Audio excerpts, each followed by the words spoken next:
All right, boys and girls, it's your turn. It is time for our next installment of Jesus and Jammies. So, pull up a chair and let's talk. Now, this week, we are not going to do our normal catechism question and answer. Instead, we're going to hit the pause button on that, and we are going to talk about another question. And the question we're going to talk about today is, what do we do whenever we feel sad? What do we do whenever we feel sad?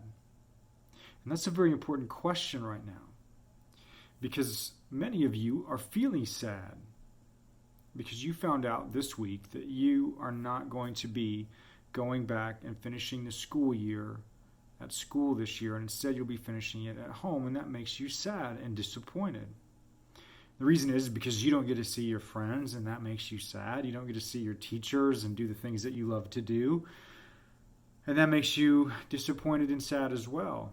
But your teachers are sad that they don't get to see you, and so all of this has been very disappointing, and you feel sadness.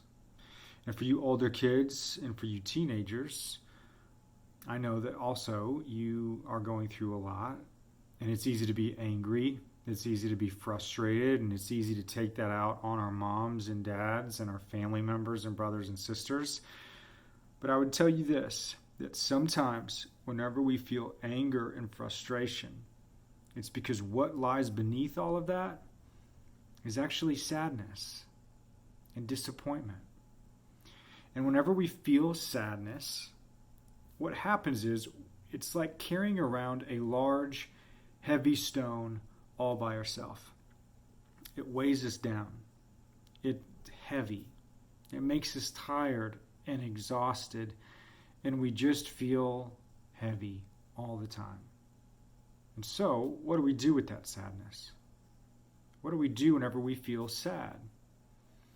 Well, it's something very simple. We talk about it. That's it. We talk about it. Now, to whom do we talk about our sadness with? Who's somebody that wants to listen? Well, first is you talk to Jesus about it. In fact, you don't need your parents, grandma or grandpa or Sunday school teacher or me or Pastor Mark or any friend to talk to Jesus. You could do that on your own anytime you want, and all you have to do is say, Jesus, I'm very sad. I'm very sad. And that's it. That's all it takes to start talking to Jesus about your sadness. And you might think, why would Jesus care if I'm sad? Doesn't he have more important things to do? Well, actually, no, he doesn't. You know what the Bible says Jesus is? The Bible says that Jesus is actually a man of sorrows. He's a man of sadness. He's actually friendly and acquainted with disappointment and sorrow. Why? So that you would know that he knows what it's like whenever you feel sad, so that you would feel comfortable going to him with your sadness and trusting that he understands and he knows exactly what that's like, to be hurt and sad and disappointed. And secondly, talk to your parents. Talk to your mom or your dad. Talk to your grandparents. Talk to a family member that you trust. And tell them the same thing. I feel sad. And you know what will happen? When you start to talk about it, instead of being silent, you know what happens? You start to feel better, because you're no longer carrying that big heavy stone all by yourself. They are helping you carry it too. The Bible says that we're called to bear one another's burdens. And so as we talk to one another about our sadness, that helps to carry that heavy stone of sadness together and for each other.